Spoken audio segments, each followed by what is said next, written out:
안녕하세요. 오늘은 제7회 남의사 1차 시험 수목 병리학 문제풀이를 해보도록 하겠습니다. 저는 문화재 수리기술자 남의사 윤준원입니다. 문제풀이 전에 고득점 합격 전략을 말씀해 드리겠습니다.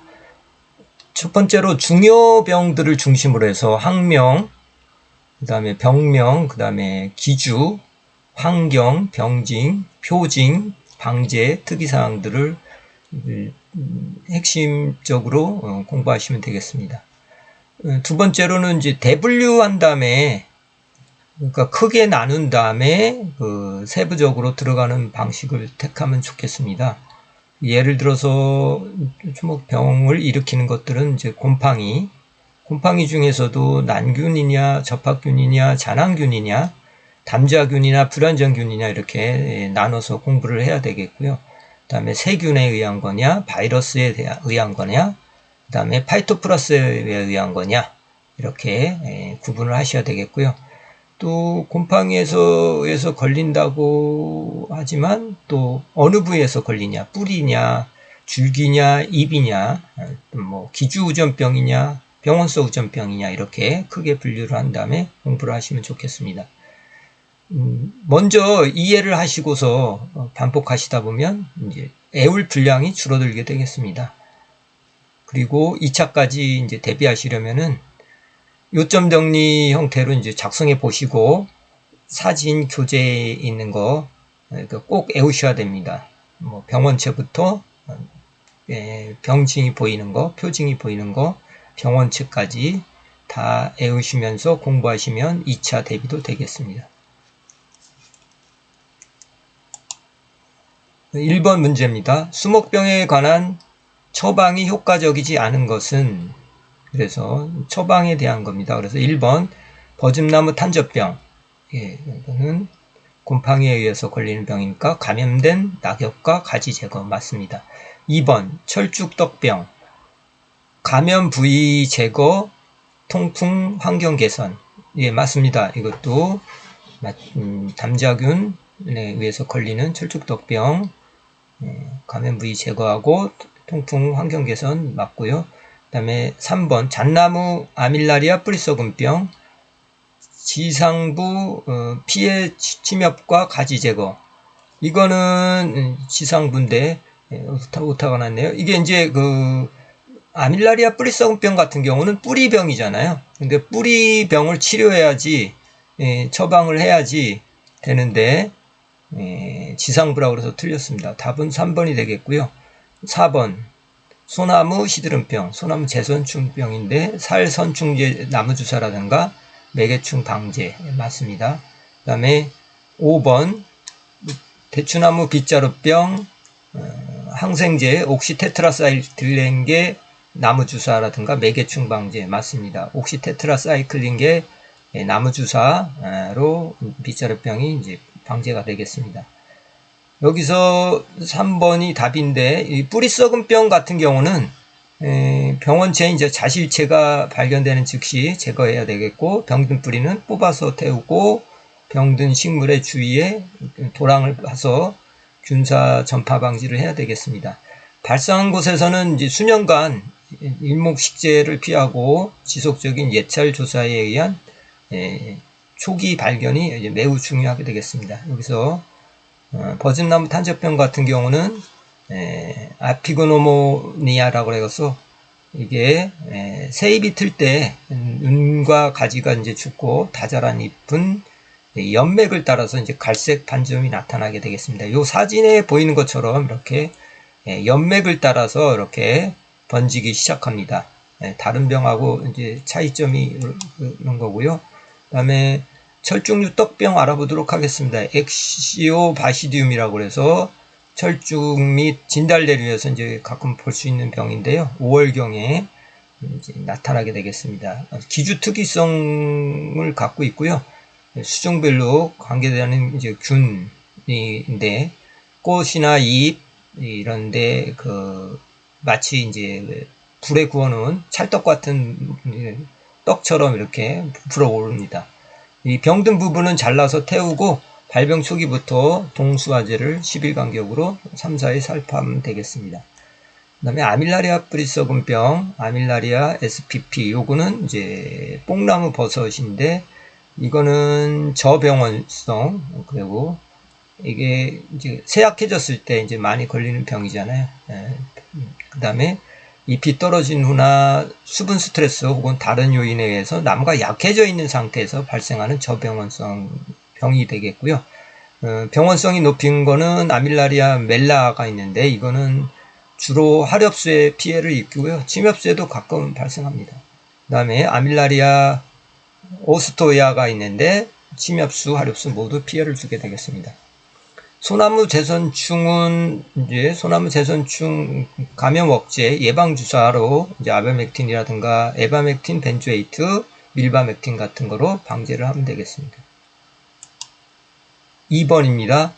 수목병을 정확하게 진단하기 위하여 감염 시료와 채취와 병원체의 분리 배양이 가능한 병은, 여기서 이제 여기서 코우의 법칙이 적용되느냐, 이거를 물어보는 겁니다. 그래서 주로 뭐 곰팡이나 세균에 의한 병은 이제 이렇게 분리가 돼서 배양을 시킬 수 있습니다.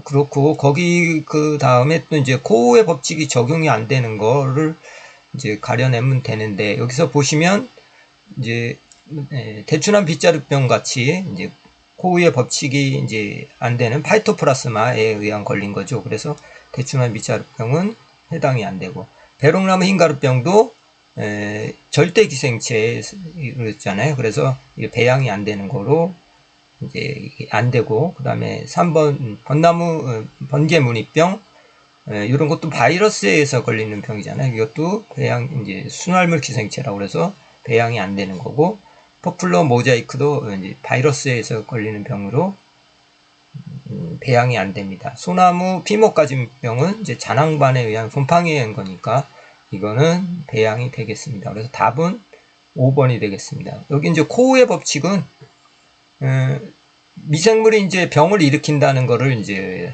증명하는 과정이 되겠는데요. 여기서 보시면 병든 식물체에서 병원체가 발견되면 병원체를 동정하고 이 병원체가 병을 일으키는 원인이라는 사실을 증명하는 단계가 이제 코우의 법칙인데, 대부분 세균과 곰팡이 분리할 때는 대부분 분리가 됩니다. 예외가 있습니다. 그 분리가 안 되는 거, 시험에 자주 나는 건데, 절대 기생체라고 그래서 순활물 기생체죠. 살아있는 식물체에서만 영양을 섭취하고 인공배지에서만 자라지 못하고 배양되지 않는, 인공배지에서는 자라지 못하고 배양되지 않는 그런 거를 절대 기생체, 순활물 기생체라고 하는데, 녹병균, 그 다음에 흰가루병균, 그 다음에 녹균병균, 바이러스, 바이로드, 파이토플라스마들이 여기에 속하게 되겠습니다. 그래서 시험에 잘 나오고 있으니까 꼭 알아두셔야 되겠고요. 여기서 소나무 피목가짐병은 케나지움, 페르기노숨, 이 피목가짐마루병은 소나무, 곰솔, 잣나무에 이제 발생을 하게 되겠습니다. 이 잔황반이 이제 표징으로 나타나고요. 접시 모양으로 이제 직경이 2에서 5mm 정도 되고요. 잔황은 8개의 잔황 포자가 들어 있습니다. 잔황. 그 다음에 해충 피해라든가 이상 건조, 토양이 지나치게 건조하게 되거나, 그 다음에 과습할 때도 이렇게 이제 수세가 약해지잖아요. 이럴 때 많이 발생하는 병이 되겠습니다. 3번입니다. 수목병 감염 시 나타나는 생리 기능 장애 증상이 바르게 연결되지 않은 것은, 이게 생리 기능 장애에 대한 것을 물어보고 있습니다. 회양목 그을음병, 그을음병 같은 거는 광합성 저해, 이것도 맞는 거고요. 2번 조팝나무 흰가루병, 영양 저장에 장애를 일으킨다? 틀리죠. 이거는 영양저장가 아니고, 1번 그름병처럼 흰가루병이나 그름병 같은 경우는 광합성을 못하게 이렇게 차단을 하고 있죠, 균들이. 그래서 2번이 답이 되겠고요. 3번 같은 감나무 열매 썩은 병은 양분의 저장을 못하게 하거나 열매가 썩으니까 양분이 저장도 안 되고 증식이 장애를 일으키게 되겠습니다. 그 다음에 소나무 안노선 뿌리 썩은 병 같은 경우는 물과 이제 무기 양분의 흡수를 장애를 받겠죠. 뿌리가 썩으니까 물과 무기 양분의 흡수가 장애를 일으키게 되겠고요. 그 다음에 소나무 시드름병, 소나무 제수병도 제선충에 의해서 물과 무기 양분의 이동을 이제 방해하는 이동 장애를 일으키게 되겠습니다. 그래서 답은 2번이 되겠고요. 여기서 거울음병 같은 경우는 식물체에서 양분을 직접 흡수하지 못하도록 이렇게 이게 말라 죽거나 이렇게 되는데 이게 동화작용에 이제 광합성을 방해하는 거죠. 그래서 과실에 또 발생하게 되면 상품값이 더 줘야 되고 처음에 발병 부위에 이제 검은 병반이 생기고 이것이 점차 확대되어 이제 전반에 파급되어 나중에는 검은색의 피막이 형성되게 되겠습니다. 뭐 깍지벌레라든가 진딧물 이런 배설물에 의해서 생기는 병이죠. 거울음병. 그다음에 흰가루병도 이제 동화작용 못하게 이렇게 흰 가루 포자들이 이제 덮고 있는데 생육을 위축시키고 외관이 이제 나쁘게 됩니다. 화합성을 못하게 하고 있고요. 그 다음에 균사 일부가 표피를 뚫고 침입해서 기주 조직에 흡기를 형성하고 양분을 탈취하는 병이 되겠습니다. 4번입니다. 병원체의 유전물질이 식물에 전이되는 형질 전환 현상에 의해 이상 비대나 이상 증식이 나타나는 병. 여기서는 바로 아실 수 있겠죠. 답은 밤나무 뿌리혹병이 되겠습니다. 이것은 이제 뿌리혹병 같은 경우는 해설을 보면 이제 그 아그로박테리움 투메파션스라는 요런 그 세균에 의해서 일종의 이제 세균이죠. 세균에 의해서 이제 발생하는 병인데 세균이 이제 혹을 만드는 뭐 식물에 이제 암을 유발하는 그런 거는 이제 그 유전인자를 갖고 있습니다. 그래서 이게 이제 그 정상적인 세포 내로 들어가서 형질 전환을 일으켜서 혹을 만들어내는 거죠. 암세포를 만들어내고 이것이 이제 증식해서 혹이 되는 거죠. 그래서 이 뿌리혹병, 밤나무 뿌리혹병 걸린 이런 이제 면목이 되겠고요. 여기 보시면 이 밑에 그림은 이제 세균이 되겠습니다. 세균에는 유전자 이제 박테리아 원래 이제 DNA가 있고 이제 요 외에도 이제 핵외 유전자가 있습니다. 플라스미드라는 걸 갖고 있습니다. 세균에는 이렇게 유전자가 이제 고유 유전자인 게 있고요. 박테리아 DNA가 있고 이제 플라스미드라는 핵에 다시 그 유전자가 있습니다. 이거는 세균의 세포 내에서 염색체와는 이 염색체와는 DNA 여기와는 별도로 존재하면서 독자적으로 이것도 증식하고 복제하는 기능이 있어 갖고요. 염색체 이외에 원형질 DNA 분자를 이제 증식을 할 수 있습니다. 이 원형 DNA 분자를 총칭해서 이 전체를 플라스미드라고 하는데 이게 이 뿌리혹을 만들어내는 거죠. 그래서 아그로박테리움 투메파션스는 뿌리혹병을 일으키는 이제 세균이다. 이렇게 알고 계시면 되겠습니다. 여기 이제 호르몬도 작용이 되는데 사이토키닌 뭐 이런 것도 작용이 돼서 이게 혹이 이제 발생이 되겠습니다. 여기는 뭐 아까 얘기했던 뭐 철쭉떡병 이런 거는 담자균에 의한 거, 소나무 혹병 이런 거는 녹병의 종류죠. 그 다음에 소나무 줄기 녹병도 녹병이고, 그 다음에 오동나무 뿌리혹 선충, 이건 선충에 의한 병이 되겠습니다. 5번 전자현미경으로만 병원체의 형태를 관찰할 수 있는 수목병들을 바르게 나열한 거. 그래서 전자현미경으로 볼 수 있는 건 뭡니까?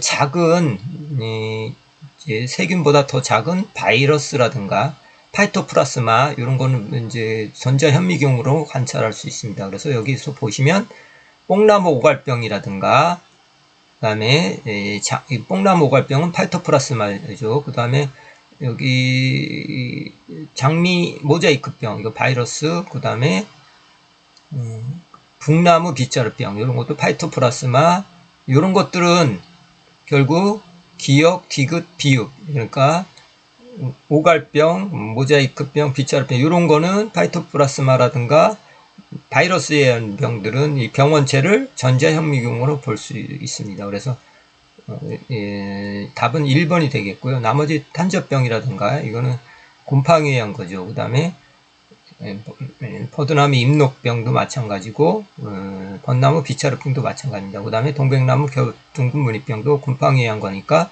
이거는 광학현미경으로 관찰이 되고 이거는 전자현미경으로만 관찰되는 병원체라고 그랬으니까 이거보다 작은 파이토플라스마 그 다음에 바이러스에 의한 거 이런 거는 전자현미경으로만 볼 수가 있습니다.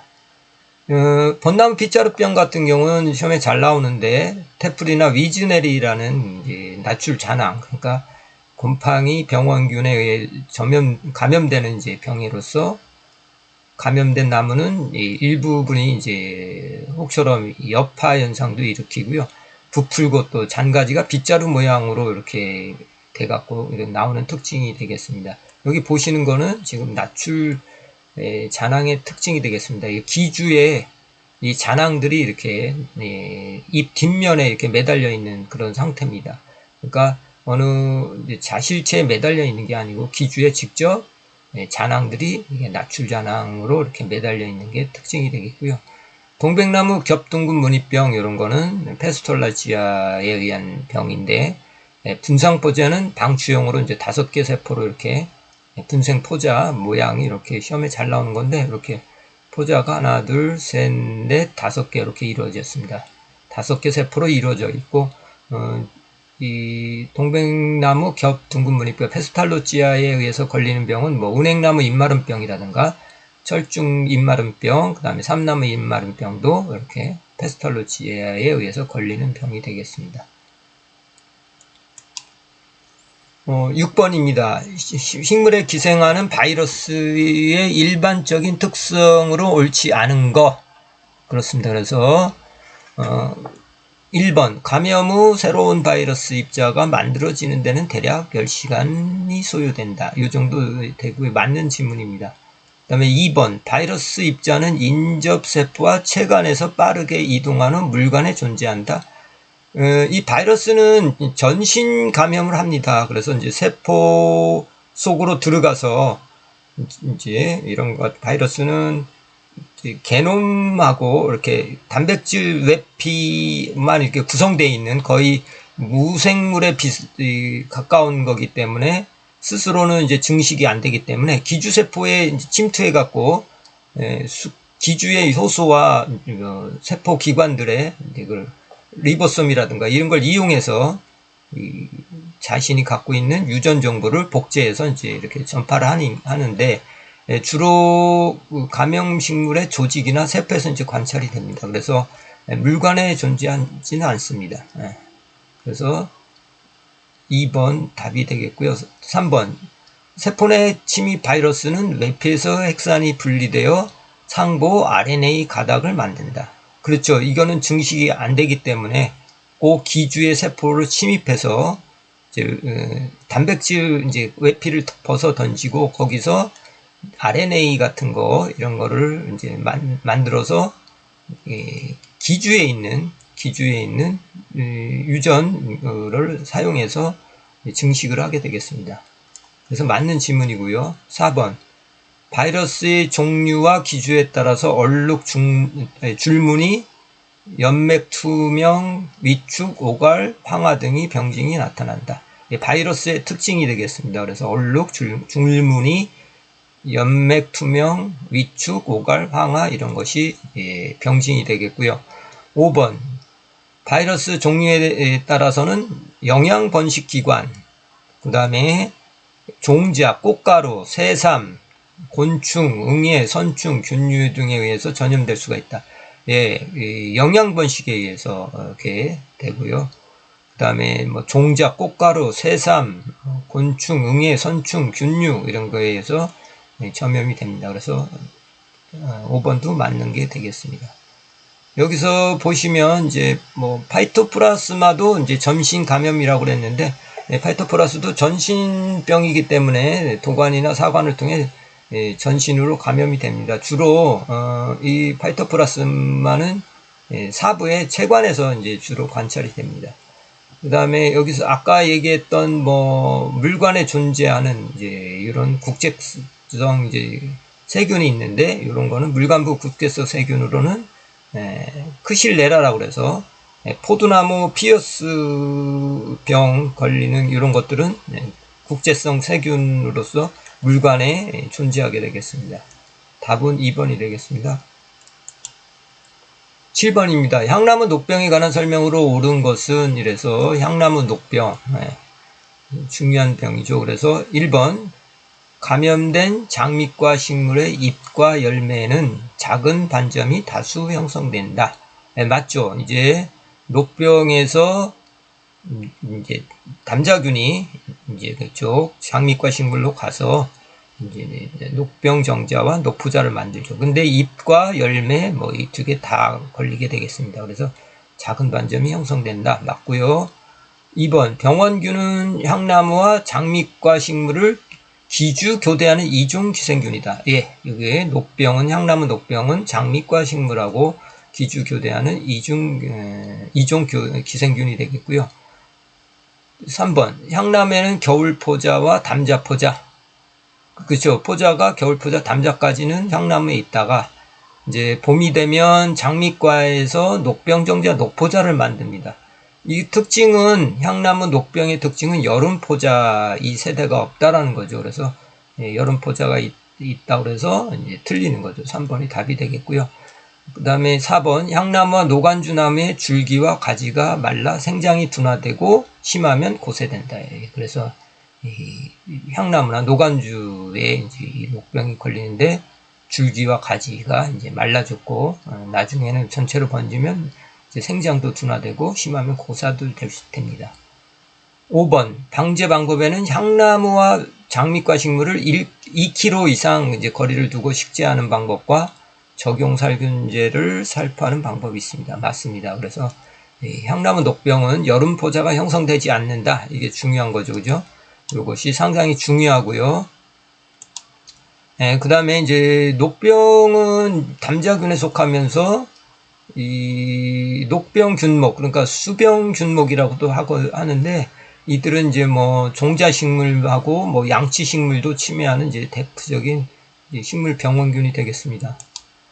요거는 이제 시험에 이제 잘 나오는데 요거를 좀 구분하셔야 됩니다. 녹병균은 이제 녹병정자하고 녹포자 세대하고 기주가 틀립니다. 그다음에 여름포자하고 겨울포자 이게 기주가 틀린데 나눠서 이제 공부를 하셔야 되겠습니다.